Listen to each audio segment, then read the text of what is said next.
الحمدللہ رب العالمین والصلاة والسلام علی سید الانبیاء والمرسلین اللہم صلی علی سیدنا و مولانا محمد وعلی آلہ واصحابہ وبارک وسلم وصلی علیہ۔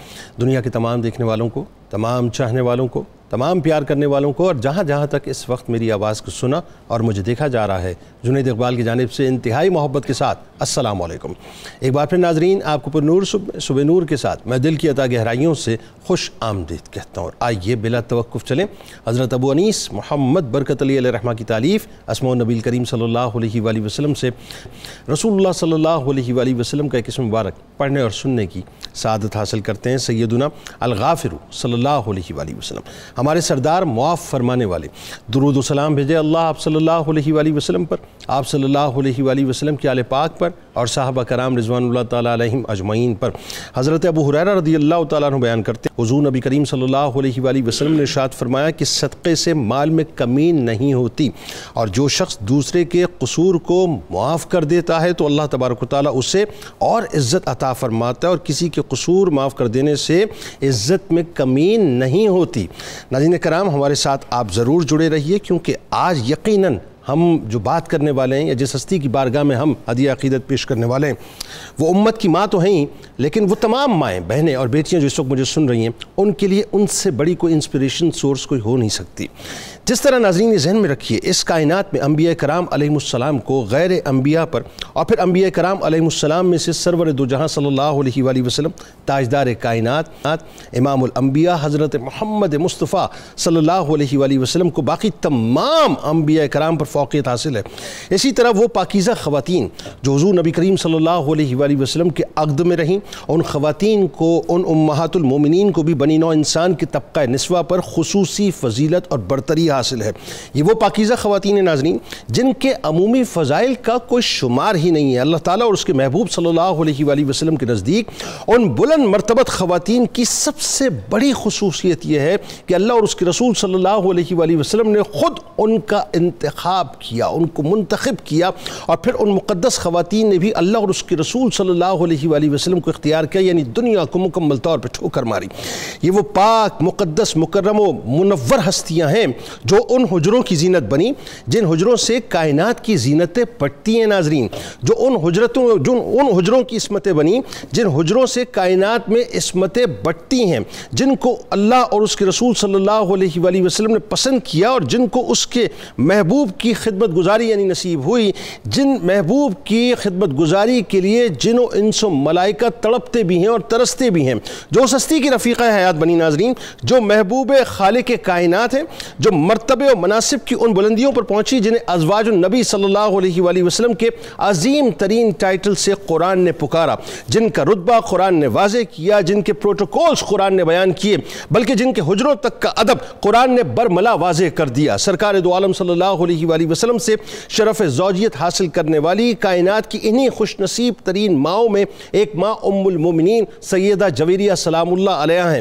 قربان جائیے ناظرین ہماری ماں سیدہ جویریہ سلام اللہ علیہ کے بخت پر، جو اس در کی مالکہ بنائی گئیں جس در کی سلامی کو فرشتے ترستے ہیں، جو اس در کی مالکہ بنائی گئیں جس در کے پروٹوکول ہمارے دلوں میں بستے ہیں، اور جو اس ہستی کی رفیقہ حیات بنائی گئیں جن کی ذات ہم گناہگاروں کے لیے باعث نجات ہے۔ کیا شان ہے ہماری ماں سیدہ جویریہ سلام اللہ علیہ کی کہ جن کو پہلے خواب کے ذریعے بشارت دی گئی کہ اس کائنات کے چاند کی چاندنی ان کی حیات مبارکہ کو منور کرنے والی ہے۔ پھر وہ وقت آیا ناظرین جب آپ سلام اللہ علیہ قدرت کا انتخاب بن کر اسلام کے نور سے منور ہو کر حرم نبوی صلی اللہ علیہ وآلہ وسلم کی زینت بنی۔ پھر کیا برکت ہے ہماری ماں کے وجود پاک کی کہ آپ کے سبب آپ کے تمام بہن بھائی اور والد دولت اسلام سے مالا مال ہوئے، اور بات یہاں تک نہ رکی ناظرین، بلکہ آپ سلام اللہ علیہ اپنی قوم کے حق میں اس قدر بابرکت ٹھہری کہ ان کے سبب بنو مستلق کے تمام گھرانے والے آزاد کر دیے گئے۔ ناظرین کرام، ہماری ماں سیدہ جویریہ سلام اللہ علیہ نے ظاہری حسن کے ساتھ باطنی حسن سے بھی اللہ تبارک و تعالیٰ نے آپ کو خوب نوازا ہوا تھا، یعنی بنو مستلق کی سردار کی بیٹی تھی، پرورش انتہائی رکھ رکھاؤ کے ساتھ اور یوں کہیے کہ بڑے ناز و نام کے ساتھ ہوئی تھی۔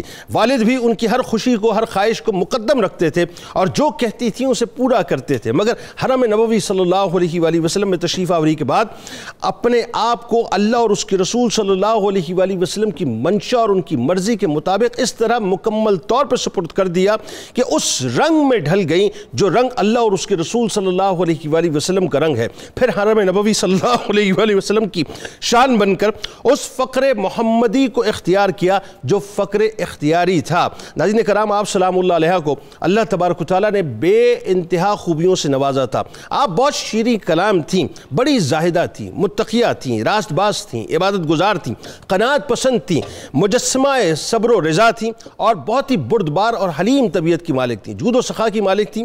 عجز و انکساری آپ کی شخصیت کے اندر رچی بسی ہوئی تھی، اخلاص، ایثار، ذکر و تلاوت میں آپ یکتا تھیں۔ یعنی یوں سمجھ لیجئے کہ یہ سب خوبیاں رسول اللہ صلی اللہ علیہ وآلہ وسلم کی بدولت اور ان کے تعلق سے آپ کے اندر نکھر کر سامنے آ گئی تھی۔ حضرت جویریہ سلام اللہ علیہ ناظرین رسول کریم صلی اللہ علیہ وآلہ وسلم سے بے انتہا محبت بھی کرتی تھیں اور بے انتہا ان کا اکرام بھی کرتی تھی، بلکہ یوں کہیے کہ اپنی جان کائنات پر نشاور کیا کرتی تھی، نفلی روزوں اور نمازوں کا بے انتہا اہتمام کرتی تھیں اور رسول کریم صلی اللہ علیہ وآلہ وسلم بھی ان کا بے انتہا خیال رکھا کرتے تھے۔ آئیے مل کے ہماری آپ کی ہم سب کی ماں، امت کی ماں حضرت سیدہ جویریہ سلام اللہ علیہ کی بارگاہ میں ہدیہ عقیدت پیش کرتے ہیں۔ ہمارے ساتھ 3 شخصیات موجود ہیں۔ پہلی شخصیت ممتاز عالم دین ہیں، میرے دل کے بہت قریب ہیں، محترم جناب مفتی محمد فاروق القادری صاحب تشریف فرمائیں۔ دوسری شخصیت ممتاز عالم دین جناب مفتی ارشاد حسین سعیدی صاحب تشریف فرمائیں۔ تیسری شخصیت ممتاز عالم دین جناب علامہ محمد اشفاق مدنی صاحب تشریف فرمائیں۔ تینوں احباب کو السلام علیکم، خوش آمدید۔ آخر میں ملک کے ممتاز شناخہ، سینئر شناخہ جناب الحاج اختر حسین قریشی صاحب منقبت کا نذرانہ پیش فرمائیں گے۔ سب سے پہلے مفتی صاحب آپ سے گزارش، ظاہر ہے میں تو جب بھی اسلام کی تاریخ کے اعتبار سے کسی بھی خاتون کا تذکرہ پاک ہو جو اسلام کے آسمان کے اوپر ستارے کی مانند جگمگاتی ہوں، تو میں گزارش کرتا ہوں خاص طور پہ ماؤں سے اور بیٹیوں سے کہ وہ تو بیٹھ کے اس پروگرام کو لازمی سنیں، کیونکہ آج سب سے بڑی انسپریشنل سورس جو ہے وہ یہی ہستیاں ہمارے لیے بنیادی طور پہ ہونی چاہیے۔ خدا اس کے کہ جب امہات المومنین کی بات آئے تو میرا خیال ہے سب سے پہلے ہم جیسے اسٹوڈنٹس کو، سننے والوں کو امہات المومنین کا مطلقاً جو مقام و مرتبہ ہے اس کو سمجھنا بھی بہت ضروری ہے کہ ہر ایک ماں کی اپنی ایک ظاہر حیثیت، اہمیت تو اپنی جگہ، لیکن مطلقاً کیا مقام ہے، کیا مرتبہ ہے، اور خاص طور پہ جو ان کی انفرادیت ہے اس پہ ذرا بات کیجیے۔ بسم اللہ الرحمن الرحیم۔ جنید بھائی، آپ نے بہت اہم سوال اٹھایا ہے۔ اس وقت جو بے راہ روی ہے اور جدیدیت سے متاثر ہو کر ہماری بیٹیاں، ہماری نئی نسل جو اسلام کے روشن راہ سے دور ہوتی چلی جا رہی ہیں، اس تناظر میں آج بہت ضرورت بڑھ چکی ہے کہ امہات المومنین کا روشن کردار سامنے لایا جائے اور ہماری مائیں، بہنیں، بیٹیاں، ہماری نسل ان کو فالو کرے۔ اور کیوں نہ فالو کرے؟ ہمارے دین حق نے ان امہات المومنین کو تمام خواتین عالم کے لیے ماڈل اور نمونہ قرار دیا ہے۔ ان کے اسوے پر چلنا دنیا و آخرت میں کامیابی کی ضمانت ٹھہرا دی ہے۔ امہات المومنین کا سب سے بڑا شرف یہ ہے کہ اللہ رب العزت نے انہیں اپنے حبیب کی زوجیت میں، ان کی بیوی بننے کا، ان کے حرم قدس میں آنے کا اور ان کی رفیقہ حیات بننے کا شرف عطا کر دیا۔ یہ ایک ایسا شرف ہے کہ اس شرف کی مثال کوئی نہیں، اس شرف کی قیمت کوئی نہیں۔ یہ اللہ رب العزت کا فضل ہے جو اللہ نے ان خواتین پر فرمایا ہے۔ یہ خواتین اس لیے امپورٹنٹ ہیں کہ اللہ رب العزت نے قرآن مجید میں 2 جگہ ان کو ازواجن، ایک جگہ فرمایا کل ازواج کا، ازواج کا فرما کر اللہ تعالیٰ نے خود ان کے لیے لفظ زوج اور بیوی استعمال فرمایا۔ اسی طرح اللہ تعالیٰ نے ان سے براہ راست کلام کا شرف بھی انہیں بخشا۔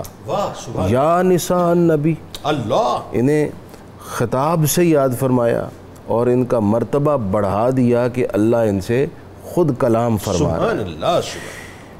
رسول اللہ صلی اللہ علیہ وسلم کی دائمی رفیقہ حیات ہونے کا شرف بھی انہیں حاصل ہے۔ سبحان اللہ، اور یہ انتہائی خاص انفرادیت، یہ خاص انفرادیت ہے، نہ صرف اس جہان میں بلکہ اس جہان میں بھی رسول اللہ صلی اللہ علیہ وسلم کے حرم پاک میں انہیں رہنے کا شرف حاصل ہوگا۔ امہات المومنین، یہ لفظ دیکھیے، مومنین کی مائیں، یہ بھی ٹائٹل پوری امت بلکہ پوری انسانیت میں صرف ان خواتین کے لیے خاص ہے۔ سبحان، اور ہم اپنے پرسپیکٹو میں دیکھیں تو کیسی حلاوت ہے اس ٹائم۔ وَأَزْوَاجُهُ أُمَّهَاتُهُمْ، اللہ تعالیٰ نے خود ان کو تمام مومنین کی ماں ٹھہرا دی۔ دیکھیے جنید صاحب، کوئی شخص فوت ہو تو فوتگی کے بعد اس کی بیوی کو بعد از عدت یہ اجازت ہے جہاں چاہے نکاح کر سکتا ہے، لیکن امہات المومنین چونکہ تمام مومنین کی مائیں ہیں، لہٰذا کوئی شخص اس قابل ہے ہی نہیں کہ ان کے نکاح میں آ سکے۔ اس لیے اللہ رب العزت نے محبوب علیہ السلام کے بیوی ہونے کے شرف کو رسول اللہ کے وصال کے بعد بھی قائم رکھا اور مومنین کی مائیں قرار دے کر اس طرح کا کوئی حصہ امت کے لیے نہیں رکھا۔ اسی طرح یہ ازواج مطہرات کی ایک تخصیص یہ ہے کہ ان کے حجروں میں وحی الہی کا نزول ہوتا تھا۔ سبحان اللہ، تھوڑا سا امیجن کریں کہ رسول اللہ ان کے ہاں بیٹھے تشریف فرما ہے اور قرآن کا نزول ہو رہا ہے۔ اور ایک شرف جنید صاحب یہ بھی ہے، کوئی شخص ایک نیکی کرتا ہے تو قرآن نے کہا ہم اسے 10 گنا اجر دیتے ہیں، لیکن رسول اللہ کی بیویوں کے لیے ڈبل ہے، یعنی 20 گنا اجر ہے۔ اللہ، اور اس بات کا ذکر سورۃ الاحزاب میں خود اللہ تعالیٰ نے فرمایا کہ نُؤْتِهَا أَجْرَهَا مَرَّتَيْن وَأَعْتَدْنَا لَهَا رِزْقًا كَرِيمًا، اللہ، کہ ہم ان کو 2 گنا اجر دیں گے ان کی نیکی پر۔ سبحان اللہ، یعنی عام لوگوں کے لیے 10 نیکیاں، ان کے لیے 20 نیکیاں۔ اللہ اکبر۔ اور پھر رزقاً کریم کہہ کر یہ بھی فرمایا کہ آخرت میں ان کے لیے ہم جنت میں اپنے حبیب علیہ السلام کی خدمت بھی عطا۔ سبحان اللہ، سبحان اللہ۔ اور بہت ہی خاص بات بتائیے، وہ یہ ہے کہ اللہ تعالیٰ نے خود ان خواتین کو تمام تر عیوب، نقائص اور انسان کی سیرت پر جو کمی کجی ہوتی ہے اس سے پاک اور مبرہ رکھا ہے، یقیناً، کیونکہ اس نے اپنے حبیب علیہ السلام کے لیے انہیں چنا ہے، پاکوں کے پاک کے لیے چنا ہے۔ تو اس لیے وہ آیت مقدسہ جو ازواج مطہرات کے لیے نازل ہوئی، جس میں بعد میں حسنین کریمین سیدہ کائنات حضرت علی بھی شامل کیے گئے، انما یرید اللہ لیذہب عنکم الرجس اہل البیت ویطہرکم تطہیرا، کہ اللہ تعالیٰ نے یہ آیت ازواج مطہرات، کیونکہ اس میں آگے پیچھے ذکر ہی ازواج مطہرات کا ہو رہا ہے، فرمایا کہ ہم نے آپ کو اہل بیت یعنی رسول اللہ کی ازواج اور پھر وہ تمام اہل بیت جو اس میں شامل رسول اللہ کی دعا سے ہوئے، سب کے لیے فرمایا کہ ہم نے آپ کو ہر طرح کی جو ہم نجس ہے، جو آلودگی ہے، جو عیب ہے، جو کمی اور کجی ہے، جس کو بھی آپ تصور کر لیں اس سے پاک رکھا ہے۔ یوں کہیے کہ گمان سے بھی دور رکھا ہے، گمان سے بھی دور، مطلب ہر قسم کی آلودگی کے گمان سے پاک رکھا ہے۔ اور پھر وَيُطَهِّرَكُمْ تَطْهِيرًا، جو طہارت کا اعلیٰ ترین درجہ ہے وہ آپ کو بخش دیا ہے۔ تو وہ ازواج مطہرات امہات المومنین اس لیے بھی تمام خواتین عالم کے لیے نمونہ ہیں کہ یہ ہر قسم کے عیب اور نقص اور آلودگی سے اللہ کے کرم سے پاک ہے۔ اور آخر میں اللہ تعالیٰ نے ان خواتین کے سیرت کی کاملیت اور ان کے روشن کردار کو سمیٹتے ہوئے یوں فرمایا، لَسْتُنَّ كَأَحَدٍ مِّنَ النِّسَاءِ، میرے حبیب کی بیویوں تم جیسا ہے ہی کوئی نہیں۔ اللہ اکبر، یہ کتنا بڑا شرف ہے۔ واہ، اور شاید یہی وجہ ہے کہ رسول کریم صلی اللہ علیہ وآلہ وسلم کو پھر اللہ تبارک و تعالیٰ نے فرمایا، اگر میں غلط نہیں مجھے کریکٹ کیجئے گا، کہ ان کے بعد پھر آپ کسی اور سے نکاح نہیں کر سکتے، ہے نا؟ بالکل ایسا ہی ہے، یعنی یہ سلیکشن اللہ نے کر دی، بس یہی سلیکشن آپ کے لیے یہاں بھی ہے اور وہاں بھی ہے۔ ایک بات جو ہے یہ بھی عرض کر دوں، آیت تخییر جب نازل ہوئی، جی کہ اپنی ازواج کو اختیار دے دیں، یہ بھی ایک فقہی مسئلہ ہے، میں اس طرف نہیں جاتا کہ اس سے کس طرح طلاق بائنہ ہوتی ہے اگر عورت اپنے نفس کو اختیار کر لے۔ رسول اللہ نے سب سے پہلے عائشہ صدیقہ کو یہ آیت سنائی، اور فرمایا کہ اپنے والد سے مشورہ کر لیں، فیصلہ کرنے میں جلدی نہ کرنا۔ تو ام المومنین نے برجستہ جواب دیا، یا رسول اللہ اس میں کیا مشورہ کرنے والی بات ہے، میں اپنی جان سے بڑھ کر اللہ اور اس کے رسول کو عزیز سمجھتی ہوں۔ اور یہی جواب پھر تمام ازواج کا تھا، اور سب کا انسٹنٹ جواب۔ اس سے اندازہ لگائیے وہ کتنی مخلص، وفادار اور رسول اللہ سے کمال محبت کرتی تھی۔ اچھا، اب اس میں یہ بات تو طے ہو گئی اور اس میں کوئی دوسری رائے نہیں ہے۔ یہ ایکچولی سننے والوں کے لیے خاص طور پہ یہ بنیادی مقدمہ اس لیے ضروری تھا۔ آج بدنصیبی یہ صاحب، بدنصیبی کیا ہے صاحب، ہمارے اپنے اعمال ہیں جو ہم بور ہیں، اور میں تو سچی بات اس بار میں بڑا کنسرن ہو گیا ہوں، اور میں تو بارہا مطلب جو ہے نا وہ ریاست سے بھی گزارش کرتا ہوں کہ سائبر کرائم کے حوالے سے جو ہے نا ہمیں باقاعدہ اس پہ ایکٹیو ہونا چاہیے اور اس پہ کام کرنا چاہیے، کیونکہ اب جس طرح سے بلاسفیمیز ہو رہی ہے نا صاحب، اس میں خاص طور پہ یہ جو سوشل میڈیا پہ جو مطلب اکاؤنٹس لوگوں کے کھلے ہوئے، اس پہ بہت مطلب جو ہے وہ طوفان بدتمیزی بپا ہو گئی، اور اس پہ ظاہر حکومت پاکستان اگر اب اسٹیپ نہیں لے گی تو یہ اب ایک ایسی آگے جو ہر جگہ گلی چوراہے پہ جو ہے وہ کھڑی ہوئی ہے، تیار کھڑی ہوئی ہے بالکل۔ یعنی یہ طے ہو گیا جیسا آپ فرما رہے ہیں کہ حضرت خدیجہ الکبریٰ سلام اللہ علیہ سے لے کے حضرت ماریہ قبطیہ سلام اللہ علیہ تک جتنی بھی ازواج حرم نبوی صلی اللہ علیہ وسلم میں تشریف لائیں، سب معتبر ہیں، سب مقدس ہیں، سب محترم ہیں، اس میں کوئی تخصیص نہیں ہے۔ اب آئیے، چونکہ آج ذکر پاک ہے حضرت جویریہ سلام اللہ علیہ کا، ان کا انٹروڈکشن خوبصورت سا، اور جو ابتدائی حالات تھے آپ کے وہ کیا تھے، اور اگین وہی بات، چونکہ انتخاب الہی تو خواب کے ذریعے سے انٹیوشن بھی جو آ چکی، بتائیے کیا ہوا تھا؟ سبحان اللہ۔ ام المومنین سیدہ جویریہ رضی اللہ تعالی عنہا سلام اللہ علیہا، آپ کے حوالے سے آج ہم آپ کی خدمت میں حاضری کے لیے یہ چند کلمات عرض کر رہے ہیں، اور قبلہ مفتی صاحب نے نہایت خوبصورت انداز میں عمومی طور پر ان مبارک اور متبرک ہستیوں کے بارے میں جو ان کے امتیازی خواص اور خصوصیات اور خصائص بیان فرمائے، یقیناً ہمارے لیے، ہمارے معاشرے کے لیے، اور بالخصوص معاشرے کی خواتین کے لیے ان کی عصمت اور پاکیزگی کے لیے یہ بہت بنیادی اصول ہے۔ دیکھیے کہ اللہ رب العزت نے جو قرآن مجید میں ارشاد فرمایا کہ لَقَدْ كَانَ لَكُمْ فِي رَسُولِ اللَّهِ أُسْوَةٌ حَسَنَةٌ، سبحان کہ رسول اللہ صلی اللہ علیہ وسلم کی حیات طیبہ میں تمہارے لیے بہترین نمونہ ہے۔ تو وہاں ایک سوال پیدا ہو سکتا ہے کہ بہت سارے معاملات مردوں اور عورتوں کے باہم مختلف ہوتے ہیں، تو مردوں کے لیے تو کامل نمونہ آقا علیہ السلام کی ذات طیبہ ہو گئی ہر اعتبار سے، تو خواتین کے لیے آقا علیہ السلام کا وہ فیض جسے اسوہ حسنہ کہا جائے وہ کس صورت میں پہنچا؟ واہ!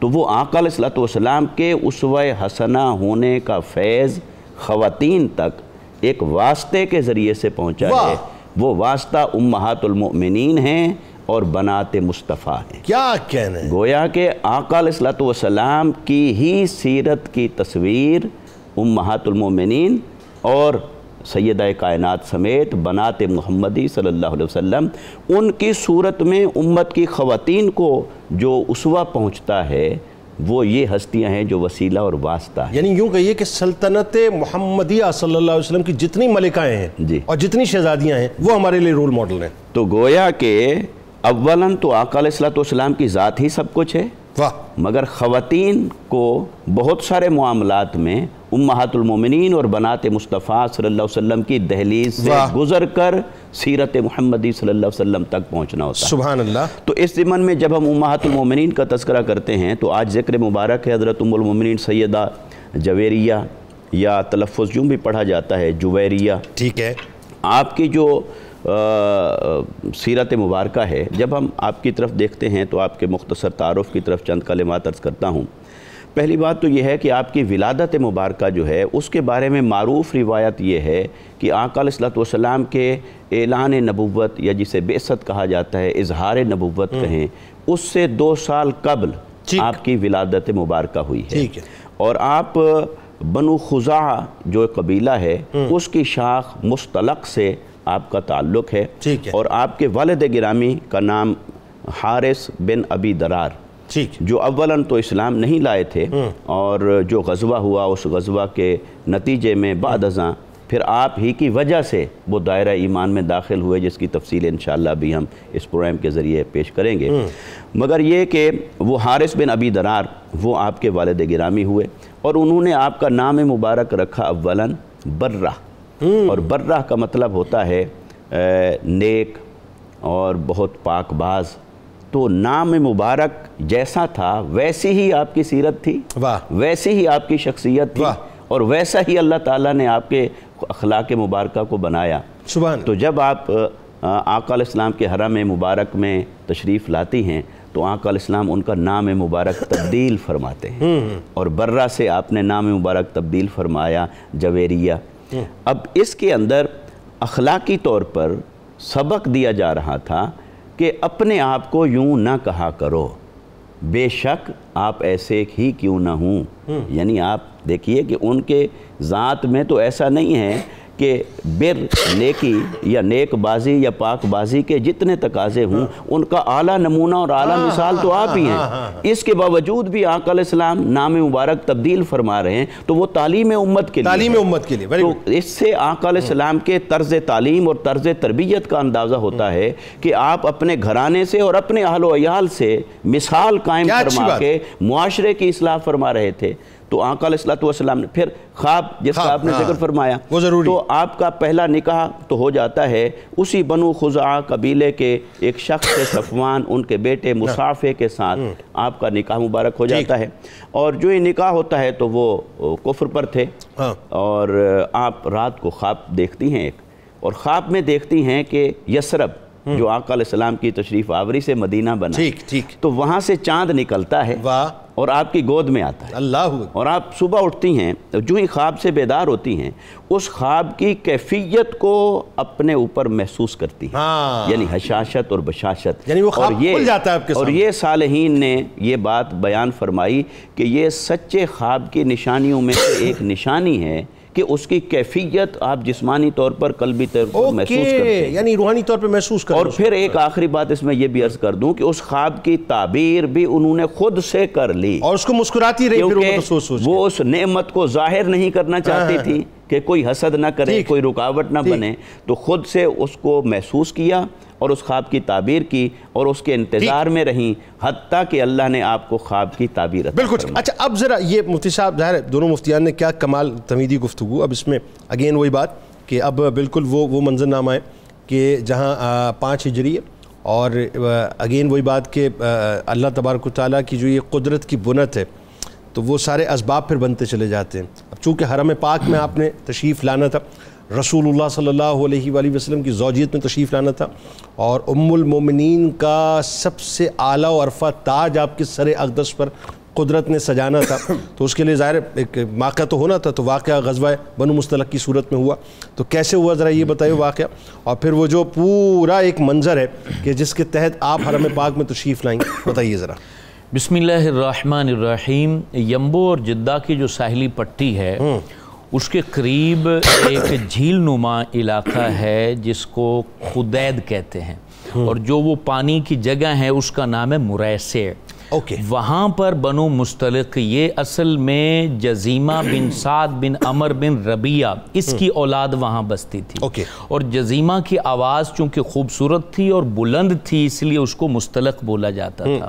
تو یہ بنو مستلق جو ہے یہ بنو خزاعہ کی ایک برانچ ہے، اسی قبیلے سے تعلق رکھتے۔ اب یہ مکہ سے 120 کلومیٹر دور تھے اور مدینہ سے 300 کلومیٹر دور تھے، اور پھر یہ اس مقام پر بستے تھے یہاں سے مکہ والوں کے تجارتی قافلے گزرتے تھے، اور چونکہ وہ وہاں پر ٹھہرا کرتے تھے، ان کے ساتھ یہ لین دین کرتے تھے، تو تجارتی منافع کی وجہ سے یہ بنو مستلق جو ہیں وہ مکہ والوں کے ساتھ اٹیچ تھے، اور یہ تجارتی آرٹری تھی بیسیکلی جس پہ مطلب ان کا پڑا۔ اب یہاں پر ایک اور بڑی بات یہ ہے کہ بنو خزاعہ جو مدینے کے قریب بستے تھے وہ حلیف تھے مسلمانوں کے، رسول اکرم صلی اللہ علیہ وسلم کے حلیف تھے، یعنی ان کے ساتھ جڑے ہوئے تھے۔ اب یہ ان کی برانچ تھی اور یہ مکے والوں یعنی مسلمانوں کے خلاف تھے اور مکے والوں کے ساتھ جڑے ہوئے تھے صرف اپنی تجارت کی وجہ سے۔ اب چونکہ حضور علیہ السلام، لیکن میرا خیال ہے اگر میں غلط نہیں تو یہ تو 6 ہجری میں جا کے جو ہے اپنا صلح حدیبیہ ہو رہی ہے نا، تو جو حلیف بنے وہ تو 6 ہجری میں جا کے بنے، لیکن یہ لوگ شروع سے مدینہ طیبہ کے قریب بسنے کی وجہ سے مسلمانوں کے خلاف نہیں جاتے تھے۔ وہ تو وہ جو صلح حدیبیہ ہوئی اس میں تو یہ بات طے تھی جو ہمارے قبیلے ہیں ان کے ساتھ تم حملہ نہیں کرو گے اور تمہارے قبائل پر ہم حملہ نہیں کریں گے، پہلے سے جو ساتھ وہ یہ کلیئرٹی ہوئی، اور یہ خلاف نہیں تھے۔ لیکن یہ ایک برانچ تھی جو مکے والوں کے ساتھ جو ہے وہ جڑ کے مسلمانوں کے خلاف سازشیں کرتے تھے۔ اب حضور علیہ السلام کا ظرف دیکھیں، حضور علیہ السلام پہلے ہی جانتے تھے کہ یعنی احد کے موقع پر بھی انہوں نے ساتھ مکہ کا دیا، اور نبی کریم علیہ السلام نے پھر بھی ان کو معاف کیا اور درگزر اور نرمی کا مظاہرہ کیا۔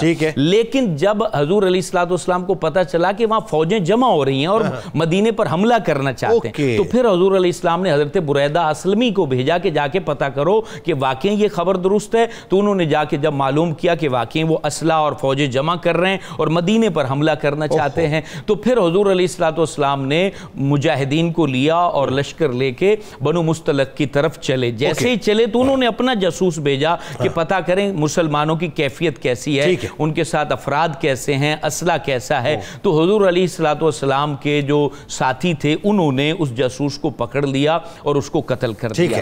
اس کا رعب اور خوف طاری ہو گیا بنو مستلق پر، اور جیسے ہی حضور علیہ السلام کا لشکر وہاں پر پہنچتا ہے تو وہ سارے پہلے ہی مرعوب ہو چکے تھے، تو حضور علیہ السلام کے لشکر کے ساتھ وہ جنگ نہیں کر سکے۔ ایسی یعنی بزدلی میں جنگ کی جس میں 10 بندے ان کے مارے گئے اور باقی بھاگ گئے، یہاں تک کہ حارث بن ابی ذرار جو تھے ان کے سردار وہ بھی وہاں سے چلے گئے۔ اب حضور علیہ السلام، اور یہ حضرت جویریہ سلام اللہ علیہ کے والد گرامی تھے، ایمان اس وقت تک نہیں لائے، یہ بھی وہاں سے چلے گئے تھے، اس وقت مسلمان نہیں ہوئے تھے۔ اب وہاں سے بہت سارے جانور اور اسی طریقے غلام، یعنی 100 خاندان وہاں پر جو ہے وہ غلام بنا، اور وہ مدینہ طیبہ پہنچا ہے۔ اب حضور علیہ السلام کے حضور حضرت جویریہ چونکہ عقل مند ترین خاتون تھی اور پھر سردار کی بیٹی تھی، ذہانت بہت بلند تھی، آپ حضرت ثابت بن قیس جو تھے ان کے حصے میں آئیں تو ان سے کہنے لگی آپ مجھے آزاد کر دیں، کتنے پیسے چاہیے وہ میں آپ کو ارینج کر کے دے دیتی ہوں، میں غلام یعنی لونڈی بن کے نہیں رہنا چاہتی، کنیز بن کے نہیں رہنا چاہتی، وہ کاتبہ مطلب۔ اب وہ ان کا جو ہے نا ایگریمنٹ ہوا، تو اس وقت چونکہ سب چیزیں تو چھن چکی تھی تو حضور علیہ السلام کے آستانے پر تشریف لائیں، اور وہاں جو الفاظ کیا وہ بڑے خوبصورت ہیں، کہنے لگی حضور آپ میرے حالات سے واقف ہیں، یعنی وہ جانتی تھیں کہ کیا صورتحال ہے، کیا کیفیت ہے، آپ پر میرا معاملہ چھپا ہوا نہیں ہے۔ یہ ام المومنین نے بتا دیا کہ نگاہ نبوت بہت بلند ہوتی ہے، یعنی حرم پاک میں تشریف آورنے سے پہلے جو ہے اس بات پہ ایمان تھا کہ غیب کا سارا علم آپ کو ہے، سارا علم ہے، اور کہا کہ حضور آپ میرے حالات سے واقف ہیں، میں نے اتنے پیسے میں مکاتبت کی ہے حضرت ثابت بن قیس کے ساتھ، وہ آپ ادا فرما دیجئے۔ حضور علیہ السلام نے وہ ادا کر دیے۔ اتنے میں ان کے والد حارث بن ابی ذرار بھی وہاں پر پہنچ گئے اپنی بیٹی کو آزاد کروانے کے ارادے سے، اور انہوں نے سامان بہت سارا لدا ہوا تھا، اور 2 اونٹ ان کے جو انتہائی قیمتی تھے ان کو پیچھے یعنی مقام عقیق پر، وادی عقیق پر انہوں نے اس کو چھپا دیا تھا۔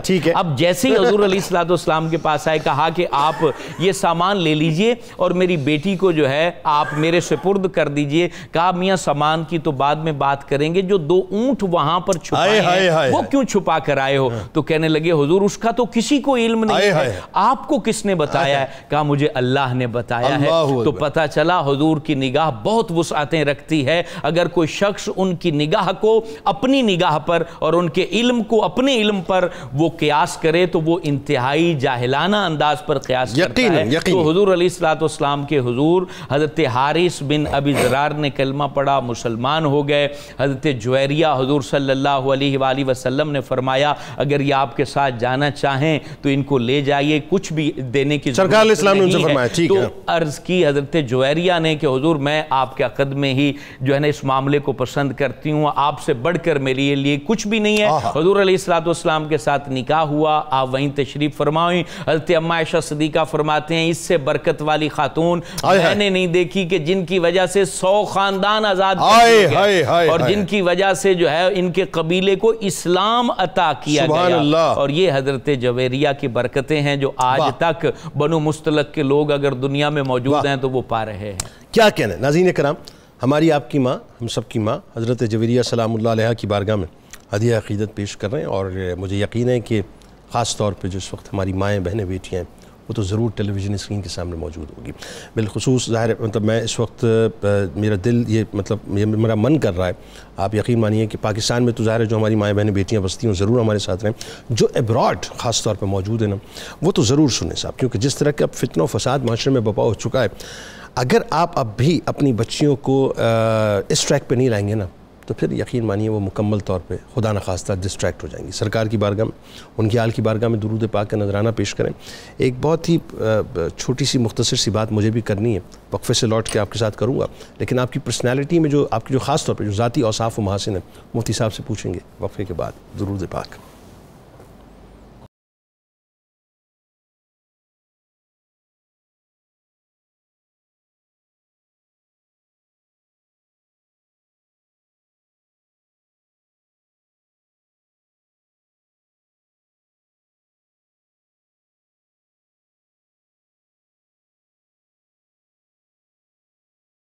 جناب ایک بار پھر میں آپ کو خوش آمدید کہتا ہوں. ناظرین کرام, شاید آپ اس بات کی سنگینی کو محسوس کریں یا نہ کریں, لیکن مجھ جیسے کچھ بڑبڑانے والے اس سنگینی کو بڑا محسوس کرتے ہیں, اور مجھے یقین ہے کہ جب میں بات کروں گا تو آپ بھی شاید اس کی سنگینی کو محسوس کریں. دیکھیے آج پرابلم یہ ہو گئی ہے کہ جو یہ ثقافتی یلغار خاص طور پہ ہمارے اوپر جو اس وقت چشمہ کر دی گئی ہے نا, اس میں بہت سی چیزیں بڑی غلط ملت ہو گئی ہیں. ایک تو جو بنیادی بات ہے جس کو سمجھنا بہت ضروری ہے, آپ وہ ذرا اس کو کینلی اور ڈیپلی جا کے اس کو ذرا آبزرو کیجئے گا کہ ہمارے یہاں نکاح کے انسٹیٹیوشن کو جو ہے نا بہت ہی سمجھ لیجئے کہ اب ہم فار گرانٹیڈ لینے لگے ہیں. یعنی اب ہم نے جو اس کو ایسا کر دیا ہے کہ صاحب نکاح کرنے کی ضرورت کیا ہے. لیونگ ریلیشن شپ جو ہے یہ اصطلاح ویسٹ سے چلی, اور اب یہ ہمارے یہاں خاص طور پہ اس سرزمین پہ جو ہے وہ آپ کو بہت سننے کو ملے گی. یعنی لڑکیاں جو ہیں وہ ریلیشن پیور جو ریلیشن ہے جسے آپ نکاح کا ریلیشن کہتے ہیں, مطہر ریلیشن کہتے ہیں, اس میں نہیں رہنا. لیونگ ریلیشن شپ میں جی لڑکے کے ساتھ رہتی ہیں, لڑکا جو لڑکی کے ساتھ رہتا ہے اور برسوں اسی طرح وہ گزار دیتے ہیں, ان سے کوئی پوچھنے والا نہیں ہے. تو ایک تو یہ فضا ہمارے یہاں بہت چل پڑی ہے. اس کے پیچھے ظاہر ہے بہت سے عوامل ہیں, اور ان میں ایک بہت بڑا کام میڈیا کے ذریعے سے ہو رہا ہے, ڈراموں کے ذریعے سے ہو رہا ہے, فلمز کے ذریعے سے ہو رہا ہے, سوشل میڈیا کے ذریعے سے ہو رہا ہے. جیسے میں نے پچھلے پروگرام میں بھی حوالہ دیا تھا, آپ یہ دیکھ لیجئے سارے تانے بانے ہیں صاحب. ابھی جو باربی فلم ریلیز ہوئی ہے اس میں کیا ہے بنیادی طور پہ, اس میں جو ہے وہ بچیوں کو اس طرف پرووک کیا گیا ہے کہ جس کو تم آئیڈیلائز کرتے ہو اس کی جو زندگی کا کلائمیکس ہے وہ بیسکلی LGBTQs کا ایجنڈا ہے, یعنی لیزبینزم ہے, گےازم ہے. آپ سمجھ رہے ہیں میری بات کو؟ تو آپ کو بہت چوکنا رہنا پڑے گا اپنی بچیوں کے حوالے سے, اور اس کا آسان سا راستہ یہ ہے صاحب, یہ ذہن میں رکھیے گا, ہم 2-2.5-3 برس کے اندر اپنی بچوں کو اٹھا کے اسکول کے سپرد کر دیتے ہیں. ایسا نہ کریں. آپ اپنے بچوں کی پلانٹیشن گراس روٹ لیول سے اپنے پاس کریں, اپنا لمس دیں, اپنی گود دیں, اپنی تربیت دیں, اپنا گھر دیں. اور اس کا بہترین طریقہ وہ یہ جو ہمارے فور فادرز اختیار کرتے تھے, خود لوریاں سنائیں, خود قصائد سنائیں, خود کہانیاں سنائیں, خود ان کو ازواج مطہرات کے بارے میں بتائیں, خود ان کو ان تمام خواتین کے بارے میں بتائیں جو اسلام کی آئیکن ہیں. جب تک آپ ان کی گٹھی کے اندر ان خواتین کو نہیں اتاریں گے, ذہن میں رکھیے گا, پھر آپ ہمیشہ جو ہے وہ ڈرتے رہیے کہ خدا نخواستہ کسی بھی وقت آپ کی نسل جو ہے وہ ڈسٹریکٹ ہو سکتی ہے, خدا نخواستہ. مفتی صاحب ذرا اب آئیے اوصاف و محاسن پہ بات کرتے ہیں, اور کمال اوصاف و محاسن اللہ نے آپ کو عطا کیے, آغاز کیجیے. جی جنید بھائی, آپ کی اس بات کے ساتھ میں 2 باتیں ملانا چاہتا ہوں. ایک تو یہ کہ نکاح کو عام کرنا, نمبر 2 نکاح وقت پر کرنا بھی بڑا ضروری ہے. Very good. نکاح میں تاخیر بھی بہت ساری قباحتوں کا سبب بن رہا ہے. Very good. نمبر 3 یہ کہ نکاح کو آسان کرنا بھی ضروری ہے. آسان کرنا, ویری گڈ. جتنا اس کو مشکل بنا دیا گیا ہے مختلف رسوم و رواج اور دکھاوے میں گھیر کر, نکاح نہیں ہو پا رہے, برائی کے دروازے کھل رہے ہیں. اور اس کے ساتھ میں لگے ہاتھوں یہ بات بھی کر دوں, ہماری سوسائٹی میں لاکھوں کے اعتبار سے بیوہ طلاق یافتہ بیٹھی ہوئی. درست. ارے بھائی کوئی ان کا بھی سوچے گا. بالکل صحیح. ہمارے سیاستدانوں کے پاس تو اتنا وقت نہیں ہے, ان کو اپنے جھگڑوں سے ملک کو برباد کرنے سے فرصت نہیں ہے. ان کے پاس کہاں وقت ہے. ماں باپ عزیزوں سے میری گزارش ہے, سوچیں. اور آخر میں یہ جو دوسری اور تیسری شادی پر ہم نے اللہ رسول کی اجازت کے باوجود پابندی لگا رکھی ہے, اس سے بھی نقصان ہو رہا ہے. 55% خواتین بیٹھی ہیں, بالکل ایسا, 45% مرد ہیں. اب بتائیے, اس میں بھی بوڑھے ہیں, ضعیف ہیں, اور یہ قرب قیامت کی علامت ہے. بتائیے اب سارے حالات میں جو, اور یہ کمال یہ ہے کہ حضرت جویریہ سلام اللہ علیہ خود جو ہے بیوہ تھیں. اب یہ دیکھیں نا. اچھا دیکھیں, میں ایک بات اور آپ سے عرض کر دوں. ہماری بقا اور ہمارے کامیابی, ہماری بچیوں کا تحفظ اللہ رسول کے راستے پر چلنے. ایگزیکٹلی 100%. اس کے علاوہ آپ جتنے فلسفے اٹھا لیں مغرب یورپ کے سوائے بربادی کے کچھ نہیں ملے گا. بیکار. حضرت سیدہ جویریہ رضی اللہ سلام اللہ علیہا و رضی اللہ عنہا کی اوصاف کی آپ بات کر رہے ہیں. حضرت جویریہ کا ایک وصف خاص جس کو سیدہ عائشہ صدیقہ بیان فرماتی ہیں، وہ ہماری بچیوں کے لیے ایک خاص سبق ہے اس پہ۔ سیدہ عائشہ کہتی تھی کانت من اجمل النساء، عورتوں میں سب سے حسین سیدہ جویریہ تھی، سبحان اللہ۔ لیکن اس کے باوجود جب یہ حکم سنا وَقَرْنَ فِي بُيُوتِكُنَّ وَلَا تَبَرَّجْنَ تَبَرُّجَ الْجَاهِلِيَّةِ الْأُولَى، کہ اپنے گھروں میں ٹھہرے رہیں کیا کہنے، اور جاہلیت کے بے پردگی کی طرح بے پردگی نہیں کرنی۔ واہ واہ۔ اس کے بعد سیدہ جویریہ رسول اللہ صلی اللہ علیہ وسلم کے اخلاق میں، آپ کے احکام میں، آپ کے دین میں ایسی ڈھل گئیں، حسن چاہتا ہے کہ مجھے دیکھا جائے، بچیاں چاہتی ہیں میں میک اپ کروں، تیار ہوں، ٹک ٹاک پر آؤں، ساری دنیا مجھے دیکھے، فالو کرے، کمنٹ کرے۔ سیدہ جویریہ ہماری ماں کیا کیا؟ کچھ اور ہی بتا رہی ہوں، پردے کے اندر چھپ گئے۔ اللہ اکبر۔ پھر جب رسول اللہ صلی اللہ علیہ وسلم کا وصال ہوا تو سیدہ جویریہ پر ایک قیامت ٹوٹ پڑی، سب امہات المومنین پر۔ تو سیدہ جویریہ اکثر وقت حضور کے حجرے میں آپ کے روضہ انور پر بیٹھی رہتی، روتی رہتی، حضور کو یاد کرتی تھی، لیکن لب پر یہ ہوتا تھا کہ یا اللہ جس میں تو راضی ہے تیری بندی راضی ہے۔ اکثر آپ نماز میں، تسبیحات میں، اور سب سے بڑھ کر جو سیدہ عائشہ نے فرمایا تھا کہ کانت کریمتن میں عطاعت، کہ سیدہ جویریہ جو تھیں ان میں خاص یہ تھی بڑی فیاض، کریم اور جواد تھیں، بانٹا بہت کرتی، دیا بہت کرتی، اور اخلاق رسول میں ڈھلی ہوئی تھی۔ آج ضرورت ہے فالو کیا جائے ان کو فالو کریں گے تو ہی جناب آگے کچھ روشنی ہے، وگرنہ اندھیرا ہی اندھیرا۔ سر ہم تو بہت آگے نکل گئے نا، میرا خیال ہے اس پہ تو انقلابی سطح پہ، ریاستی سطح پہ، مرکزی سطح پہ ہمیں باقاعدہ کوئی کوڈ آف کنڈکٹ بنانا چاہیے، ورنہ تو یہ چند ایک پروگرامز کرنے سے، چند ایک جملے کہنے سے کوئی اثر نہیں پڑنا ہے۔ حضرت سیدہ جویریہ سلام اللہ علیہ، آپ دیکھیں نا ان کا ایک زندگی کا پہلو جو آپ کی عبادات، خاص طور پہ جو روزے کی کثرت آپ کیا کرتی تھیں، پھر وہی بات ہے کہ سرور دو جہاں صلی اللہ علیہ وسلم چونکہ ظاہر ہے آپ کی عبادات کو بڑا فوکس بھی کیا کرتے تھے، تو ایک موقع پہ ایسا ذکر آتا ہوا جو امت کے لیے انعام بن گیا، بتائیے ذرا۔ دیکھیے جو بات چل رہی ہے کہ معاشرے کے اندر اگر ہم چاہتے ہیں کہ پاکیزگی آئے تو وہ اخلاقیات کے بغیر نہیں۔ بالکل صحیح۔ اور اخلاقیات اور ویلیوز کا سرچشمہ ایمان ہے، درست، اور ایمان کی تقویت عبادت اور بندگی کے اندر ہے۔ لہٰذا ہمیں امہات المومنین سے اپنے لیے، اپنے معاشرے کے لیے یہ سبق سیکھنے کی ضرورت ہے۔ جیسے ام المومنین سیدہ جویریہ سلام اللہ علیہ، آپ کے بارے میں آتا ہے کہ آقا علیہ السلام ایک دن فجر کی نماز کے ساتھ گزرتے ہیں، وہاں سے دیکھا کہ آپ مصلی پر تشریف فرما ہیں اور عبادت میں مصروف ہیں، اور پھر آقا علیہ السلام نماز پڑھ کے واپس تشریف لے آتے ہیں، پھر آپ کچھ آرام فرماتے ہیں، پھر چاشت کے وقت گزرتے ہیں تو دیکھا کہ پھر اسی طرح مصلی پر تشریف فرمائے اور اللہ کی حمد و ثنا کے اندر مصروف ہیں۔ تو آقا علیہ السلام نے ان کی اس عبادت کو، ریاضت کو، مجاہدہ اور محنت کو دیکھا، تو پھر آقا علیہ السلام کا کرم جوش پہ آیا کہ ان کو کچھ اور ایسی تسبیح اور عبادت بتا دی جائے جو اللہ کی بارگاہ میں بہت محبوب ہے، بہت پسندیدہ ہے۔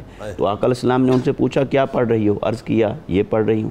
تو فرمایا ان کی جگہ پر آپ یہ کلمات پڑھیں، اور یہ کلمات جتنی دیر آپ نے عبادت کی ہے، اگر یہ چند کلمات پڑھ لیے جائیں تو اس سے بھی بڑھ کر اللہ کے ہاں اس کا اجر ہے۔ تو آقا علیہ السلام نے وہ کلمات فرمائے۔ اچھا، وہ مختلف روایات میں مختلف آئے ہیں۔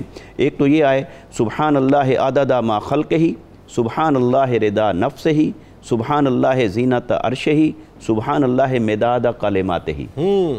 پھر اسی طرح ایک دوسری روایت میں ہمیں یہ کلمات بھی ملتے ہیں، سبحان اللہ عدد ما خلق فی السماء، سبحان اللہ عدد ما خلق فی الارض، سبحان اللہ عدد ما بین ذالک، سبحان اللہ عدد ما ہوا خلق، پھر والحمدللہ مثل ذالک، واللہ اکبر مثل ذالک، ولا حول ولا قوت الا باللہ مثل ذالک۔ تو آقا علیہ السلام نے یہ کلمات ان کو عطا فرمائے کہ آپ یہ بھی اپنے وظیفے میں شامل کریں۔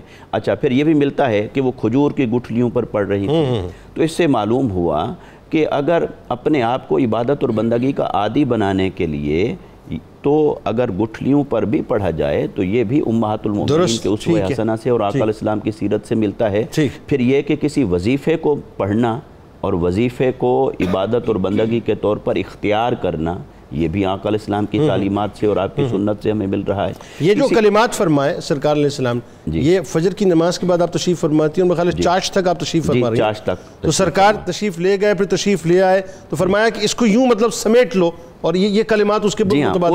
اس میں اس بات کی طرف اس لیے نہیں گیا کہ وقت کم تھا، کہ یہ مقصود نہیں ہے کہ زیادہ وقت عبادت میں گزارنے کی بجائے کم وقت میں عبادت کر لو، یہ مقصود نہیں تھا. مقصود یہ تھا کہ جتنا عبادت کر رہی ہیں آپ وہ تو قابل تعریف ہے، لیکن اس سے بھی بڑھ کر آقا علیہ السلام نے ایک ایسا نسخہ عطا فرمایا کہ جو اجر کے اعتبار سے اور فضیلت کے اعتبار سے بہت اہم ہے اور وہ اپنے اندر بہت اہمیت رکھتا ہے. اور ایسا تو حدیث سے ثابت ہے کہ بعض کلمات عبادت کے اعتبار سے دوسرے کلمات پر فضیلت اور فوقیت رکھتے ہیں. تو اسی طرح پھر روزے کا معمول بھی تھا. آپ جمعہ کا روزہ رکھتی تھی، آقا علیہ السلام تشریف لائے، فرمایا روزے سے ہو؟ عرض کی ہاں. فرمایا گزشتہ کال میں تھا؟ عرض کیا نہیں. آنے والے کال میں ہے؟ عرض کیا نہیں.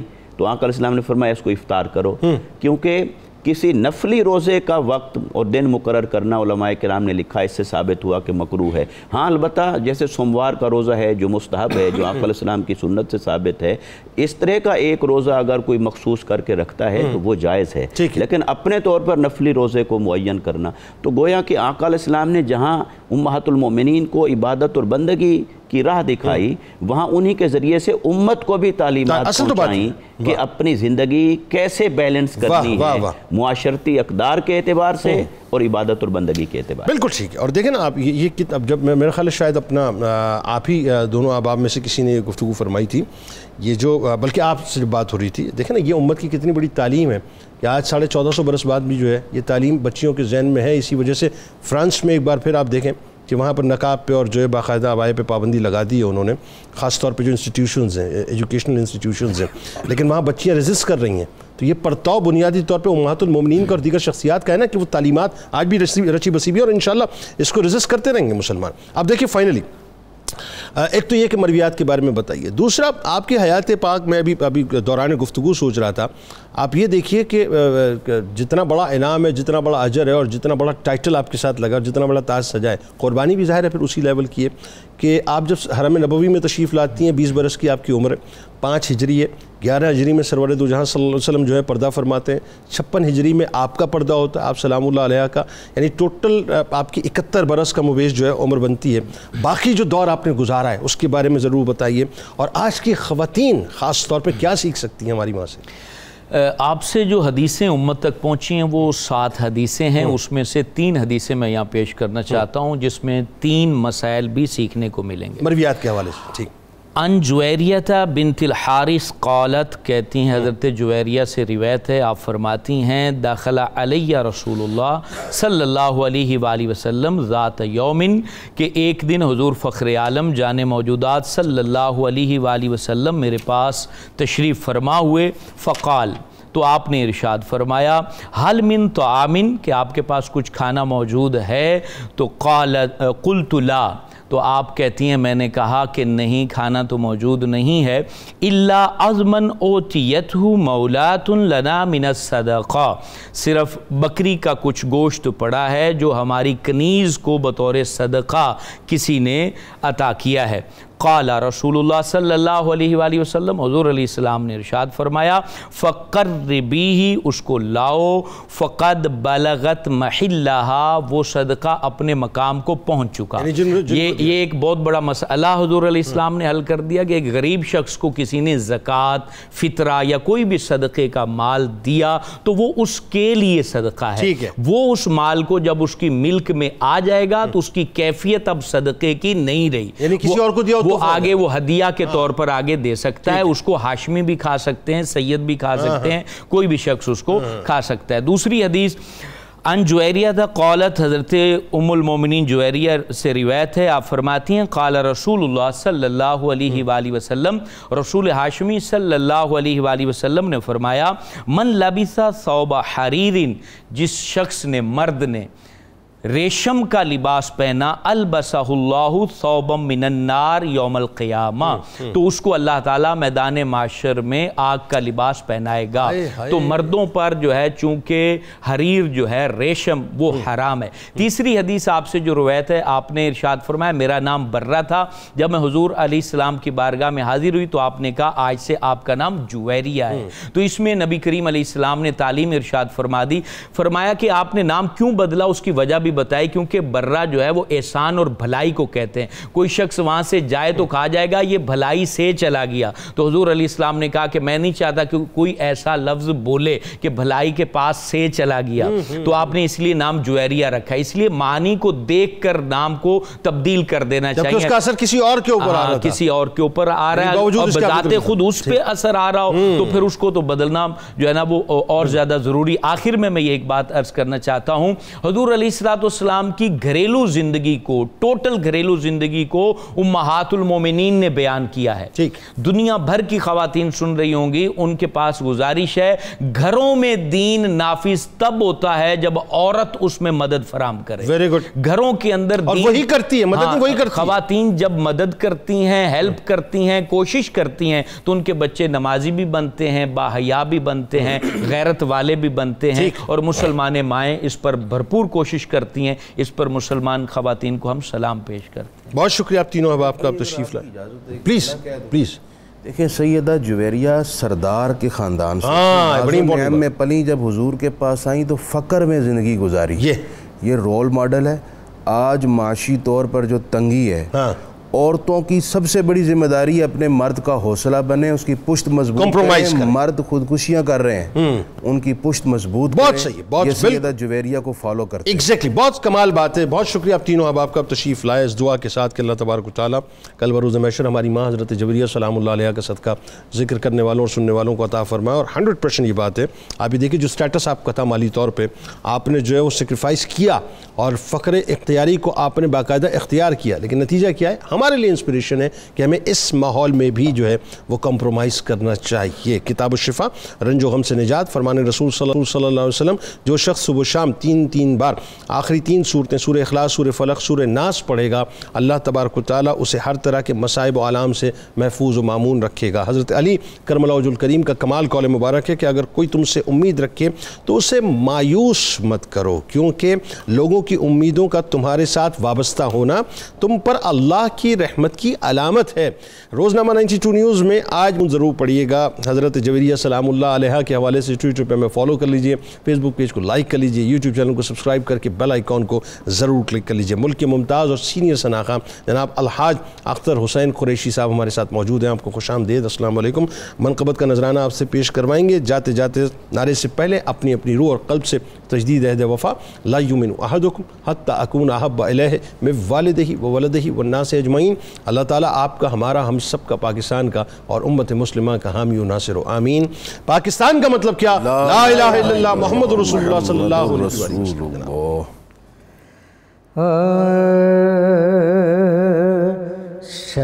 سرکار سے ہے نسبت حضرت جویریہ کی، سرکار سے ہے نسبت حضرت جویریہ کی، اللہ ہی جانتا ہے عزت جویریہ کی، سرکار سے ہے نسبت حضرت جویریہ کی، وہ مومنوں کی ماں ہیں، قرآن کا فیصلہ ہے،